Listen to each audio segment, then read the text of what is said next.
마스자키 소도이코는 아버지 시게사도와 사원의 계급이 높은 절 다이겐지의 외동딸이었던 어머니 칸조 사이에서 1892년 4월 12일 태어났습니다. 어머니 소도이코는 이 아이는 부처님께서 점지해 주신 아기입니다. 부디 잘 키워서 다이겐지의 훌륭한 주지로 대를 잇게 해야 합니다.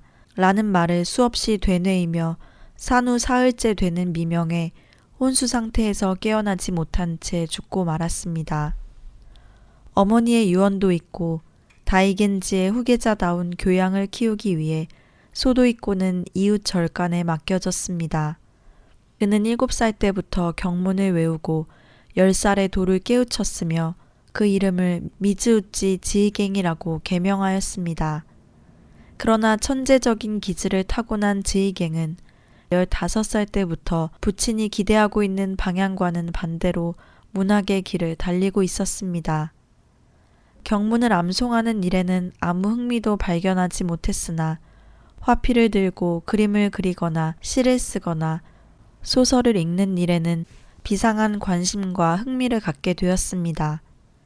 그리하여 소년 지이갱은 갖가지 창작을 통하여 인생을 추구하고 미지의 세계로 꿈을 키우고 있었으며 특히 노일전쟁 후 새로운 큰 물결을 이루어 밀려온 러시아 문학을 탐독하고 거기에 심취하고 말았습니다. 소년기에서 청년기로 접어들면서 질풍노도와 같은 정신적 격동기가 지이갱에게 찾아왔습니다. 인생이란 무엇인가 하는 큰 벽이 그를 가로지르고 있었던 것입니다. 사원 생활의 공허에 대한 번민은 몹시 그를 괴롭혔습니다.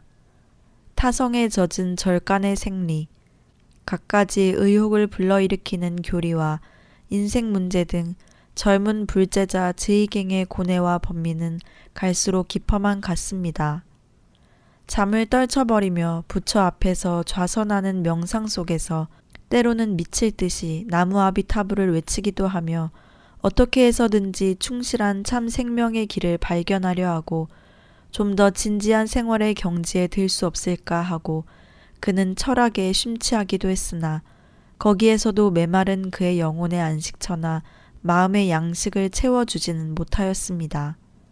다음에는 철학에서 종교로 분야를 바꾸어 종교서적이라면 닥치는 대로 읽었습니다. 그러면서도 유독 기독교와 관련된 서적이라면 아예 손도 대지 않으려 했습니다. 그것은 어렸을 적부터 기독교는 일본인들이 믿을 만한 종교는 못 된다. 모든 종교 중에서 제일 천한 것이며 가장 미신적인 것이다 하고 부친에게 강력하고도 뿌리 깊게 교육을 받았기 때문이었습니다. 그렇게 하여 그는 서적으로부터 체험으로, 책상에서부터 현실로 뜻을 옮겨 여러 분야로 스승을 찾아 가르침을 구했습니다. 당시에 유명했던 명승을 두루 찾아 길을 묻고 진리를 추구했으나 아무것도 얻지 못했으며 갖은 종파를 찾아 헤매었으나 어느 곳에서나 바라는 광명을 찾아볼 수가 없었습니다. 마침내 지이갱은 벽에 부딪히고 말았습니다. 결국 지이갱은 인생은 불가해한 것으로 단정하고 두루마리 종이에다 깨알같이 유언을 써놓고 죽을 곳을 찾아 가나자와 거리를 헤매었습니다. 인생의 모든 수수께끼를 죽음으로써 해결하리라 결심하고 자살을 6번이나 거듭 시도하였으나 묘하게도 결행하려는 일보 직전에는 꼭 무슨 사고가 생겨 실행에 옮기지 못하곤 하였습니다. 7번째는 미리 치밀하게 준비를 갖추어 가네이와 해안에서 죽을 작정을 하고 시간이 되기까지 가나자와 거리를 할 일 없이 돌아다니고 있었습니다. 마침 당도한 곳은 십자로였습니다. 오른쪽은 번화가를 향하게 되어 있고 왼쪽은 옛적부터 이름 있는 직켄조 오하리조로 이어지는데 지이갱은 조용한 왼쪽 길을 택하였습니다. 그런데 얼마 안 가서 그는 몸서리가 쳐질 정도로 혐오스런 한 무리를 만나게 되었습니다. 그것은 구세군 사람들의 노방전도하는 모습이었습니다. 보아하니 수십 명의 청중이 구세군 사관의 전도에 귀를 기울이고 있었습니다. 그는 탄식하기를 나는 얼마나 박복한 놈인가. 깨끗한 죽음의 길을 택하겠다고 결심하고 내닫는 길거리에서 그렇게 혐오하던 저 일단을 보게 되다니 보아서는 안 된다.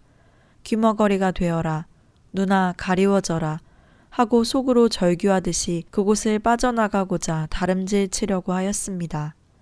그 순간 그는 정신없이 전봇대를 들이받아 아찔하며 주저앉고 말았습니다. 그때 총알같이 그의 귀청을 울려오는 말이 있었습니다.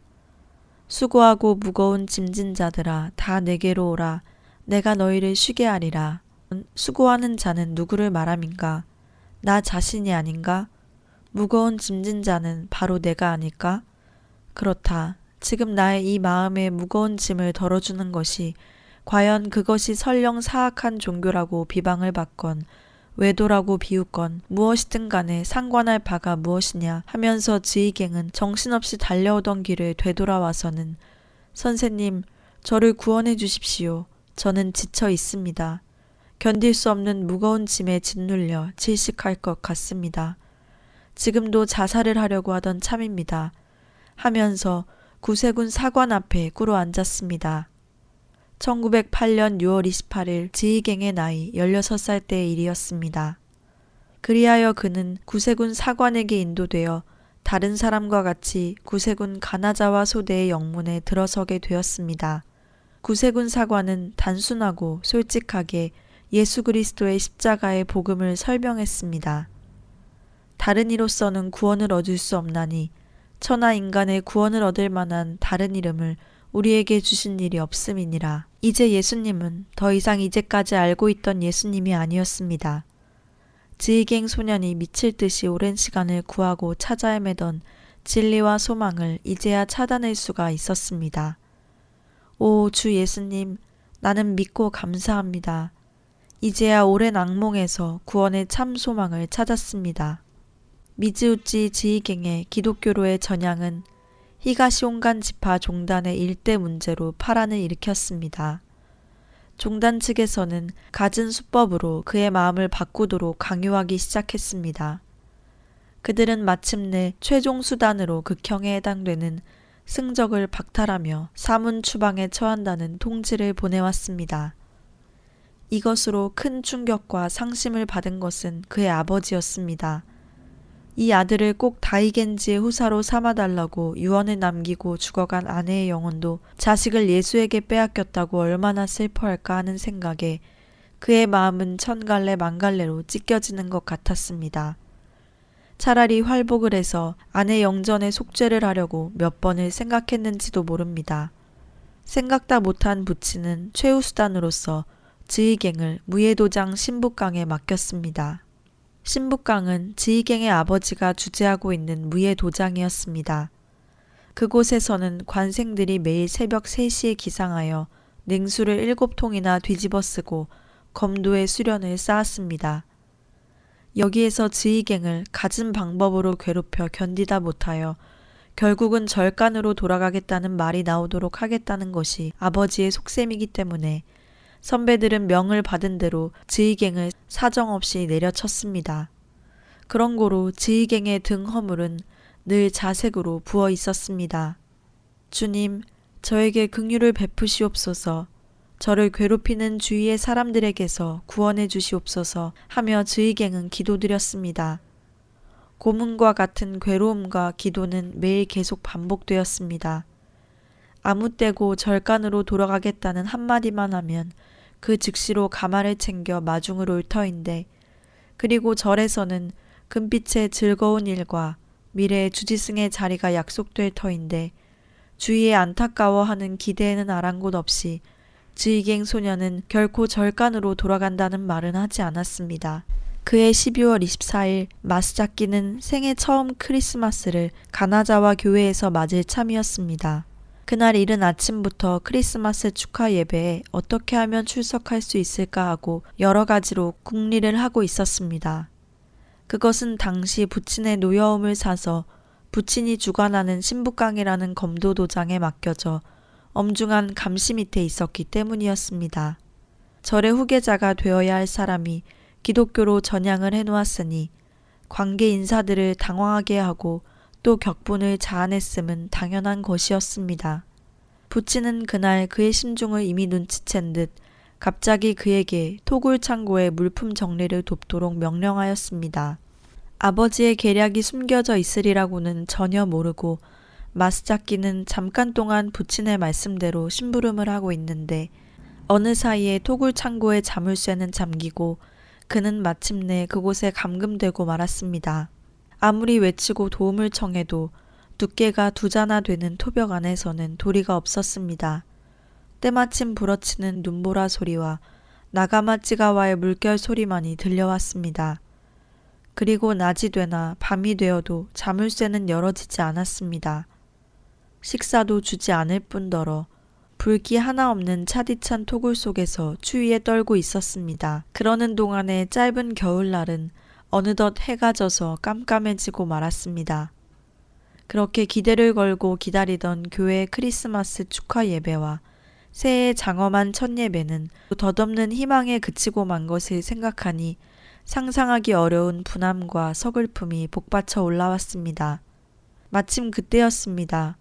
어둠이 깔려 캄캄한 창 밑에서 누군가 사다리를 걸치고 기어오르는 것 같았습니다. 그리고 희미한 철창 사이로 대나무 껍질로 싼 꾸러미를 살그머니 넣는 것이었습니다. 그 사람은 81살 되시는 할머니였습니다. 할머니는 난지 사흘 만에 어머니를 잃고 본래 연약했던 마스자키를 낮에는 등에 업고 밤에는 가슴에 품어 키우시며 극진히 사랑해 주셨습니다. 할머니의 등은 낙타등의 혹같이 굽었고 몸도 자유롭지 않았지만 귀여운 손자 탓에 눈이 휘날리는 캄캄한 어둠밤 남몰래 먹을 것을 갖다 준 것입니다.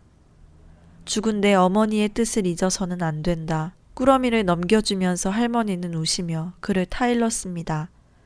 주신 꾸러미 속에는 주먹밥 3개와 꽁치가 2마리 그리고 곶감 2개가 들어 있었습니다. 마스자키는 눈물을 뚝뚝 흘리며 그것을 먹었습니다. 문득 즐기던 찬송을 소리내어 불렀습니다. 그리고 감금되어 있는 토굴 속에서 그는 새로운 소명의 결의를 굳히고 주님께 헌신할 것을 맹세했습니다. 할머니가 주신 3개의 주먹밥, 2마리의 꽁치, 그리고 2개의 곶감이야말로 그가 받은 선물 중에서 평생 잊을 수 없는 최대의 선물이었습니다. 토굴에 가둔 뒤로 마스자키에 대한 감시와 경계는 더욱 엄중하게 다스려졌고 신북강에서의 괴롭힘은 이루 형언할 수 없는 가혹한 것이었습니다. 그리스도를 위하여 너희에게 은혜를 주신 것은 다만 그를 믿을 뿐 아니라 또한 그를 위하여 고난도 받게 하심이라 고 하신 말씀을 그는 몸소 체험했습니다. 여러 가지로 겪은 육신의 아픔을 통하여 그리스도의 뜻을 더욱 뚜렷이 깨닫게 되었습니다. 아버지는 불문에서나 무술면에서나 어느 것 하나도 도저히 남이 따를 수 없는 경지에 있는 아들을 보고 남모르게 칭찬과 감탄을 하였으나 그런 그의 자식이 불교 신자가 아니고 기독교인이라고 생각하면 치밀어 오르는 분노를 참을 수가 없었습니다. 벌을 받는 자식보다도 벌을 주지 않으면 안 되는 아버지의 괴로움은 한층 더 심각하였습니다. 1909년 2월 11일 기원절, 이날 이른 아침부터 신북강은 들떠 있었습니다. 그것은 관장 마스자키 시게사도가 교토 무덕회의 검도시합에서 이시카와갱 대표로 출전하여 총재인 후시미노 미야 전하로부터 우승배를 수여받았으므로 축하연이 벌어지고 있었던 것이었습니다. 지휘갱은 이 축하연에 북적대는 틈을 타서 신북강을 빠져나와 가나자와 교회에서 도다 목사로부터 세례를 받았습니다. 세례 후에 그를 소도이꼬라고 부르게 되었습니다. 아버지를 향해 이 사실을 고백할까 말까 소도이꼬는 망설였습니다. 고백하면 그대로 넘어가지 못할 것은 짐작하고도 남을 일이었습니다. 그러나 주 예수님의 제자가 된 이상 비겁한 흉내를 낼 수 없었습니다. 대장부답게 모든 것을 털어놓으리라고 결심한 소도이꼬는 아버지가 있는 서원으로 가서 공손하게 2손을 짚고 세례받은 사실을 고백했습니다. 그때 시간은 자정이 가까웠습니다. 아버지는 옛 역사서 사가를 읽어가다가 소도이꼬의 말이 떨어지자마자 극도로 격노하여 내 놈이 이제는 진짜가 되어버렸구나 하고 일어서자마자 걸어둔 명검을 들어 칼날을 뽑아 들었습니다. 살기로 바뀐 모습의 아버지는 정면에서 대상단으로 칼을 올렸습니다. 소도이코는 자기도 모르게 옆으로 튀어 칼을 피하여 부엌으로 뛰어들었습니다. 그때 부엌은 캄캄했으나 그는 하나의 환상을 볼 수 있었습니다. 가시관 쓰신 예수님의 얼굴이 불꽃같이 나타나 번쩍하고 눈을 쏘았습니다. 즈이갱, 벌거벗고 이리 나오너라 하고 아버지는 소리쳤습니다. 속옷 차림의 맨몸인 소도이코는 재차 아버지 앞으로 나가 서원의 넓은 마루에 두 손을 짚었습니다. 도망쳤던 자식이 벌거숭이로 나온 모습에 놀란 아버지는 시즈 사부로의 보도의 칼등으로 소도이코의 어깨를 치며 즈이갱, 이 녀석 너 제정신으로 그러는 거냐? 예수의 세례가 귀하냐? 이 애비의 세례가 귀하냐? 네, 저는 무엇이든지 감수하겠습니다. 하는 대답이 채 끝나기 전에 아버지는 소도이코의 목덜미를 움켜잡더니 눈 깜짝할 사이에 얼음이 얼어붙은 못 가운데로 휙 내던져 버렸습니다. 소도이코는 정신을 잃고 내던져졌다가 잠시 후에 정신이 들자 일어나더니 얼음 위에 무릎을 꿇고 단정하게 앉았습니다. 등골로 붉은 피가 뜨겁게 흘러내려 옆구리로 해서 무릎 밑에 눈을 새빨갛게 물들였습니다. 그 눈을 본 순간 십자가에 매달린 예수님의 모습이 다시 눈앞에 강한 영상으로 나타났습니다.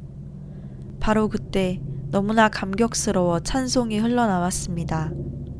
갈보리 산 위에 십자가 섰으니 주가 고난을 당한 표라.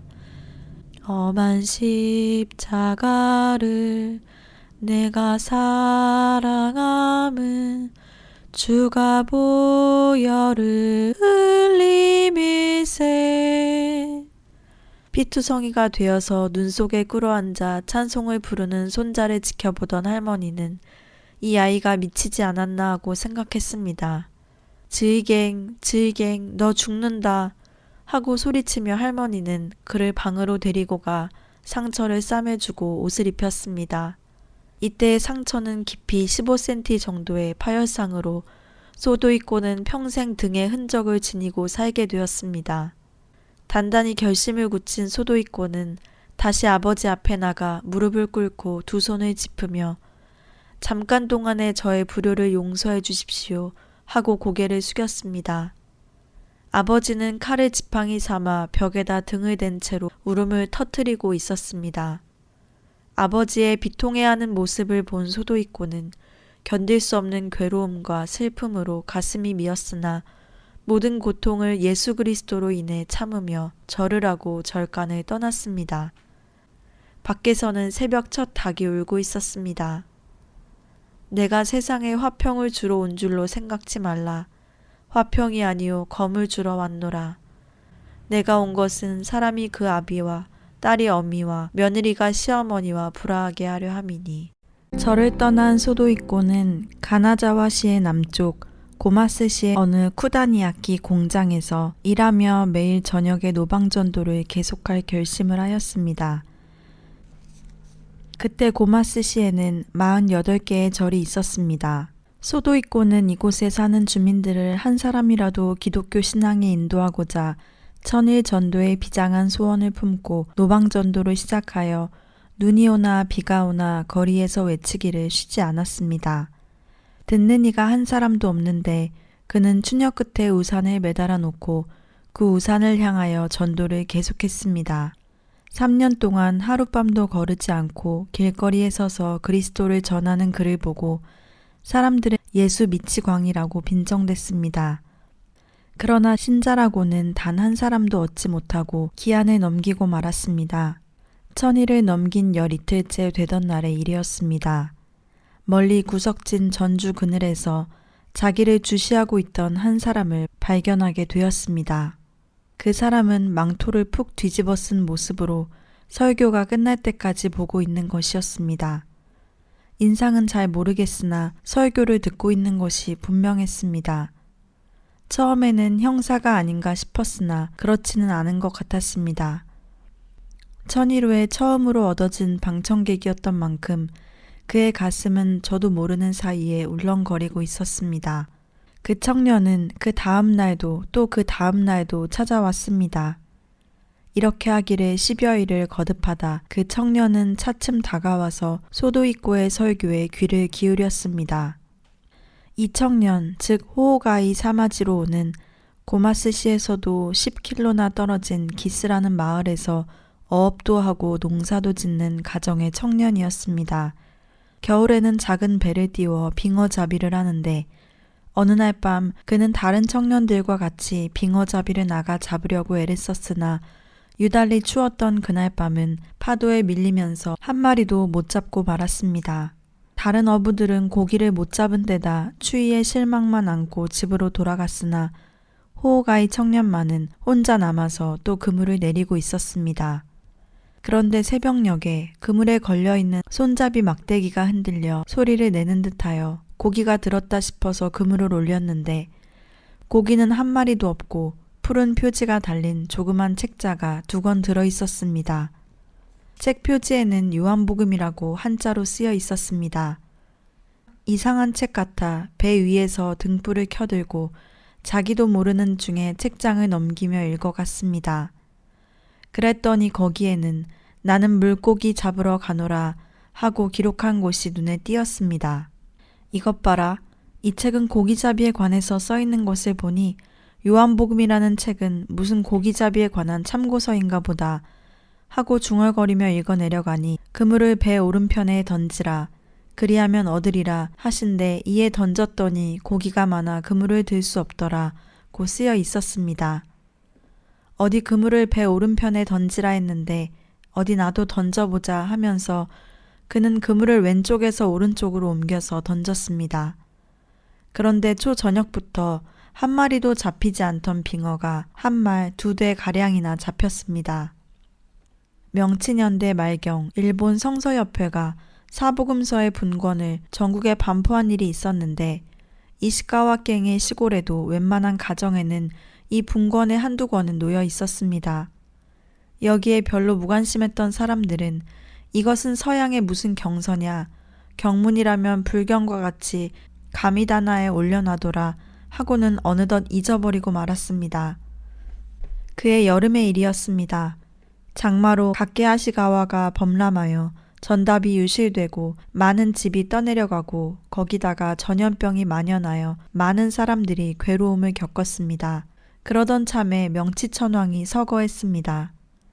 미신 깊은 시골 사람들이 어디서나 그렇듯 이것은 무슨 큰 부정이나 신의 노여움으로 일어나는 재변이라고 하며 공포심에 쫓기는 상황 속에서 어느덧 하나의 풍문으로 예수쟁이의 책을 가미다나에 올려놓았으니 이것은 신벌이 아니고 무엇이겠느냐 하는 말이 떠돌기 시작했습니다. 그리하여 급히 성경책을 가미다나에서 내리고 소금을 뿌리며 또는 신사의 칸누씨를 불러다 가미다나를 정결케 하는 의식을 갖는 등 법석을 떨고 성경의 분권을 모두 한 곳에 모아 소각을 하는가 하면 석유 상자에 넣어서 호수의 가장 깊은 곳에 던져버렸습니다. 얼마 안 있어 그 소동이 지난 뒤 호수 밑에 가라앉은 괴짝이 부서져 거기서 떠내려간 성경책 한 권이 호호가이 청년의 그물에 걸렸던 것입니다. 한 말 2대의 빙어 사건으로 기가 질린 호호가이 청년은 주워온 성경책을 읽어가는 중에 그는 그만 놀라 떨기 시작했습니다. 읽어가는 중에 이 책이 몇 년 전에 온 동리를 들끓게 했던 기독교의 책인 것을 안 때문이었습니다. 그러나 그는 무서워하면서도 자신도 모르게 집안 식구들의 눈을 피해 읽었고 그러던 중에 그는 더욱 글에 끌려 사로잡혀 갔습니다. 그럴 즈음 고마스의 모토오리조의 내거리에는 매일 밤 예수 미치광이가 석유 상자에 올라서서 터무니없는 소리를 짓거리고 있다는 사람들의 소리를 듣고 호호가이 청년은 10킬로의 먼 길을 마다하지 않고 집을 몰래 빠져나와 매일 밤 설교를 듣기 위해 왔던 것이었습니다. 이 청년은 소도입고의 인도로 구원되었으며 천일 노방전도의 결실로 천 열매를 예수님께 바칠 수 있었습니다. 이 호호가이 청년은 고마스 교회 개척의 중견 인물이 되고 33살의 짧은 생애였으나 신앙의 좋은 증인으로서 많은 사람에게 깊은 영향을 끼쳤습니다. 노방전도의 소원을 달성한 소도이코는 한층 더 깊은 신앙으로 접어들어 성경을 읽고 기도와 묵상으로 시간을 보냈습니다. 어느 날 성경을 읽다가 이 소자 중에 하나라도 이뤄지는 것은 하늘에 계신 너희 아버지의 뜻이 아니니라 는 구절을 보았습니다. 이것을 반복하여 읽는 중에 깊은 사색에 잠겼습니다. 어머니의 유언, 경문의 선에 대한 지식, 다이겐지의 후계자 문제로 인한 갖은 파란, 엄습하던 회의, 그리스도와의 만남, 이렇게 지난 과거를 생각하고 미래를 내다볼 때 그리스도가 자신 앞에 서서 역사하시는 것을 분명하게 의식할 수 있었습니다. 소도이코는 모든 미련을 버리고 목자 없는 양틈에 찾아가 주님의 발을 씻는 전도자로서의 생애를 헌신하리라고 굳게 결심하였습니다. 그래서 1913년 9월 주변의 목사들과 친구들이 소도이코는 드디어 미치고 말았다면서 어이없어하는 모습을 뒤로하고 표현이 상경하여 일본 구세군 본영으로 유명한 야마무로 군베이를 찾아가 자기의 소신을 털어놓았습니다. 야마무로 군베이는 이 재미있는 청년을 만난 것을 기뻐하면서 곧바로 구세군 사관학교에 입학을 시켰습니다. 구세군 사관학교를 졸업한 마스자키는 바로 구세군 센다이 소대로 배속되었습니다. 여기서 헌신하는 동안 그는 생애 동안에 그의 육체를 늘 괴롭혀온 큰 순환을 겪지 않으면 안 되었습니다. 1913년 5월 20일의 일이었습니다. 어느 한 소녀가 악한들에게 감금당하고 있다가 어느 날 밤 그곳에서 탈출에 성공하여 그의 소대를 찾아와 문을 두드리며 구원을 청하였습니다. 그녀는 나고야의 양복 도매상의 딸이었으나 부친은 그 처녀의 생모인 조강지처를 내쫓고 낯익은 기생을 집에 들여앉히므로 고등학교를 갓 나온 그녀는 집을 뛰쳐나왔다가 마침내 부녀 유괴 상습범에게 걸려들어 속아서 싱가폴로 팔려가게 되어 있었습니다. 그녀는 5살 때쯤 하녀에게 이끌려 교회학교에 갔던 기억이나 교회에 가면 구원을 얻을 수 있으리라는 생각이 들어 감시의 눈을 피해 구세군 소대에 뛰어 들어왔던 것이었습니다. 마스자키는 그녀의 애절한 호소를 듣고 나서 그녀를 돕기 위해서 숨겨주려 서두를 때 악당의 한때는 벌써 그 지방의 유곽지대에 깡패 건달들을 비상소집해 자그마치 150명 정도의 무리들이 구세군 소대를 포위하고 쳐들어왔습니다. 깊은 밤이었기 때문에 어느 곳에도 구원을 청할 길이 없어 마스자키는 폭탄들에게 몽둥이로 문매를 맞아 온몸에 13군데나 중상을 입고 특히 머리를 세게 맞아 뇌진탕을 일으켜 그 자리에서 혼수 상태에 빠졌습니다. 병원으로 옮겼으나 사흘이나 의식불명 상태에 빠져 그의 생명은 절망적이었습니다. 오른쪽 후두부의 타박상은 두 골이 깨져 뇌 속에 끼어들 정도였습니다. 그 당시 체포된 깡패의 자백에 의하면 수건으로 쌌던 벽돌을 휘두르는 데 맞은 것 같다는 것이었습니다. 그 후 마스자키는 도호쿠 제국대학 병원에서 진찰을 받았는데 생명은 앞으로 2개월을 넘기기 힘들겠다는 진단이었습니다. 이어서 8개의 병원에서 8사람의 의사에게 진찰을 받았으나 한결같이 앞으로 그의 생명은 최저 6개월에서 아주 잘해야 최장 2년을 넘기기 어려울 것이다. 서로 목숨을 건지는 기적이 있다 해도 치매증을 면치 못할 것이라고 선고받았습니다.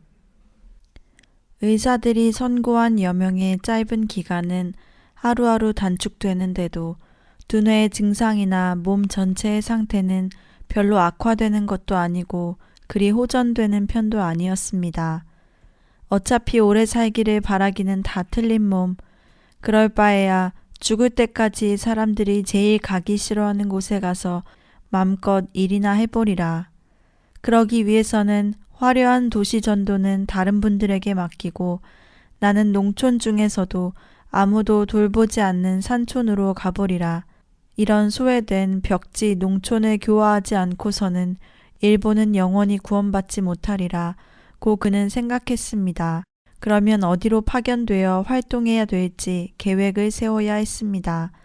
그래서 여관 주인 딸에게 일본 지도 한 장을 얻어 펴놓고서 주님, 종에게 죽을 장소를 보여주시옵소서 하고 기도하면서 눈을 감고 연필 끝을 그 지도 위에 세웠습니다.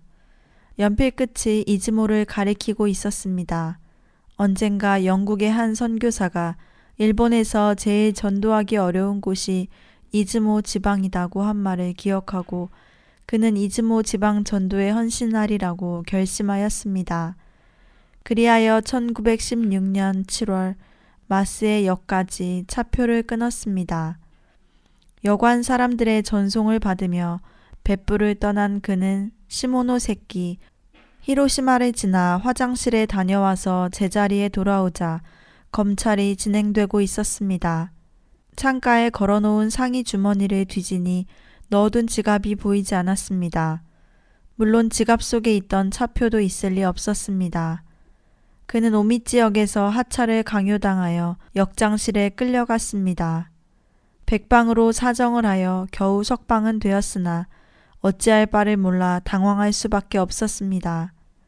할 수 없이 역에서 가르쳐준 대로 근처 교회에 가보았더니 그 교회는 구로즈미 쿄오의 교회였습니다. 문간에 나온 직원으로부터 교회라면 저 집에 찾아가 보시라고 친절하게 일러준 대로 찾아간 곳은 히노라는 산부인과 의사 댁이었습니다. 이미 밤은 깊었으나 히노 박사는 그를 응접실로 안내한 후 자세한 설명을 듣더니 이즈모 지방의 Y라고 하는 부락에는 저와 도오시샤 대학을 같이 나온 동창인 오라는 친구가 있습니다.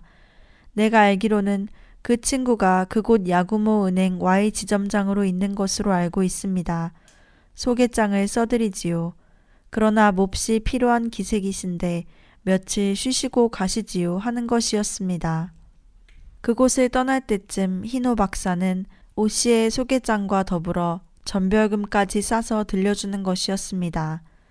그 겉봉투에는 하나님의 종을 위해서 라고 쓰여 있었고 그 속에는 10엔 지폐 2장이 쌓여 있었습니다. 히노 박사의 뜻하지 않았던 친절에 용기 백배하여 최초의 목적지 마스에시에 도착했습니다. 이후에 전도 방침에 대해 가르침을 받고자 평소 존경하고 있던 박스톤 선교사를 찾아갔으나 마침 고국 영국에 귀국 중이라는 말을 부인으로부터 듣고 그날 밤은 버크레이 선교사 댁에서 쉬기로 했습니다. 이즈모 지방은 아직 문명의 바람을 타보지 못한 아주 낙후된 고장이었습니다. 마스자키는 히노 박사의 소개장을 들고 구세군 군복을 입고 소개받은 지점장을 찾아갔으나 좀처럼 만나주지를 않았습니다. 24번을 갔으나 모조리 면회 사절을 당하고 말았습니다. 이곳 군회 의원이기도 하며 마을 제1의 지주이고 야구모 은행 지점장으로 있는 마을 제1의 덕망가라는 기대하고 왔기 때문에 그의 실망은 컸습니다. 너희는 인생을 의지하지 말라. 그의 호흡은 코에 있나니 수에 칠 가치가 어디 있느뇨. 성경 말씀을 뼛속 깊이 실감할 수 있었습니다. 그 결과 그는 맨주먹으로 이 산촌의 개척 전도에 뛰어들지 않을 수 없게 되었습니다. 그 당시 일본은 어느 고장에서나 기독교에 대해서 전혀 이해하지 못하는 상태였습니다. 사람들은 기독교는 일본을 침범하려는 외국의 앞잡이격이라는 저 금교 탄압으로 유명했던 도쿠가와 바쿠우 3대 장군 이에마스 일의 사상이 뿌리 깊게 도사리고 있었습니다. 특히 문명의 개화가 뒤늦은 곳일수록 이러한 생각이 심했으며 이곳 와이브락 사람들의 태도도 마찬가지였습니다. 기독교는 외국의 종교다. 일본을 더럽히는 것이다. 특히 이곳 이즈모 지방은 매년 10월에는 전국의 신들이 집결하는 칸스토이가 있는데 어찌 용납할 수 있겠는가. 옛날에 금교했던 사교 기독교를 또 끌어들이다니 심벌이 두렵지도 않나.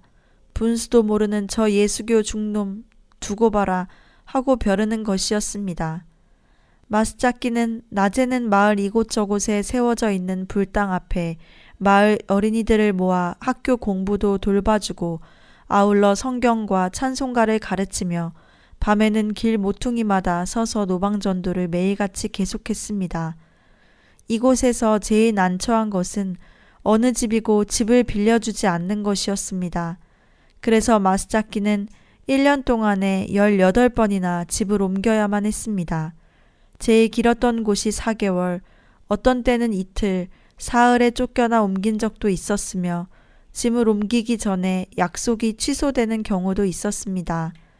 그리하여 할 수 없이 자리 잡은 곳이 대밭 가운데 있는 다다미 6장 정도의 한 칸짜리 폐옥이었습니다.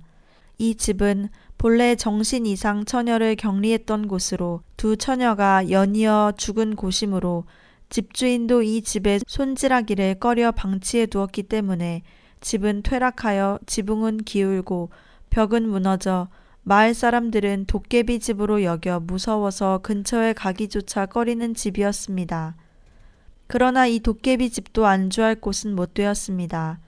여기에는 여러 해를 묵은 큰 너구리 암수 두 놈이 자리를 잡고 살던 곳이라 처음에 왔을 때는 너구리도 경계하고 근접하지 않더니 해를 가할 사람이 아니라고 알아차린 다음부터는 그가 집을 비우면 집안에서 먹이가 될 만한 것은 모조리 먹어치우고 솥 안에 밥까지 축을 내는 것이었습니다. 특히 시끄러운 너구리들의 법석으로 잠을 이룰 수가 없었습니다. 거기다가 마을 사람들까지 빈집을 노려서 솥 안에 쇠똥을 집어넣거나 또는 식기, 책, 침구 등을 꺼내 거름더미에다 내던지기도 하고 한 장밖에 없는 담요에다 똥을 싸 뭉개거나 갓 죽인 구렁이를 책상 위에 던져놓는 등 너무나 계획적인 여러 가지 못된 짓으로 괴롭혔습니다. 생각다 못해 마스자키가 옮겨간 곳은 후지가세 야마의 산채였습니다. 그는 여기서의 겨울은 동굴 입구에 거적을 치고 장작불을 피워 추위를 막았습니다. 여름은 뜻밖의 견딜만 했습니다. 어느 날 산채에 돌아왔더니 낯선 객 두 사람이 와 있었습니다. 기슭갱 쪽에서 왔다는 땅꾼들이었으며 해마다 여름철이면 이곳으로 온다는 것이었습니다. 그들은 말하기를 이곳은 살무사의 소굴인데 적어도 하루에 15마리는 보통이며 한참 동안에도 이렇게 잡혔다고 하면서 15마리의 살무사를 그에게 보였습니다. 그가 나도 여기서 살고 있소 하고 대답하니 땅꾼들은 어이가 없다는 듯 멍하니 바라보다 말했습니다. 이곳 살무사는 8치 살모사라고 해서 한자가 못되는 놈이지만 물리기만 하면 4-5시간 안에 죽고 마는데 아주 지독한 놈이지요. 그런데 선생은 살무사와 같이 살고 있군요. 라고 했습니다.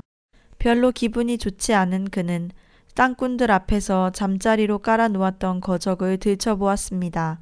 거기에 납작하게 짓눌려 미라가 된 살무사가 2마리나 있었습니다.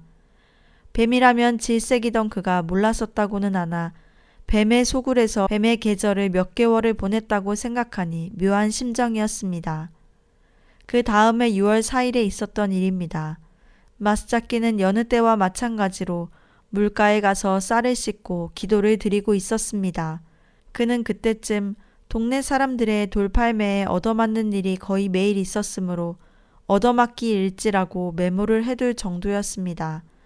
이날도 논에 모를 나르던 청년들이 산 위에서 마스자키를 향해 몇십 개의 돌을 사정없이 던졌습니다. 피하면 오히려 기승을 부리듯 더 던졌기 때문에 그는 한 장소에서 그대로 기도를 계속하였습니다. 그러던 중 돌 한 개가 그의 머리 오른쪽에 명중하여 안경은 산산조각이 나고 그의 이마에서는 선혈이 줄기로 뻗쳤습니다.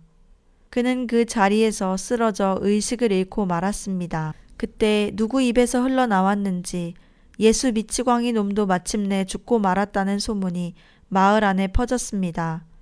이 소문을 들은 오는 지난날에 마스자키를 문전 축객으로 24번이나 면회를 거절했었으나 이때 비로소 양심의 눈을 떠 가책에 견딜 수 없었습니다. 그가 히이가와 냇가에 왔을 때 피투성이가 된 작은 몸집의 사나이가 물가로 기어가서 얼굴에 피를 씻어내고 있는 중이었습니다.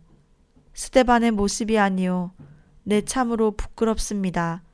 하고 작은 목소리로 오는 중얼거렸습니다.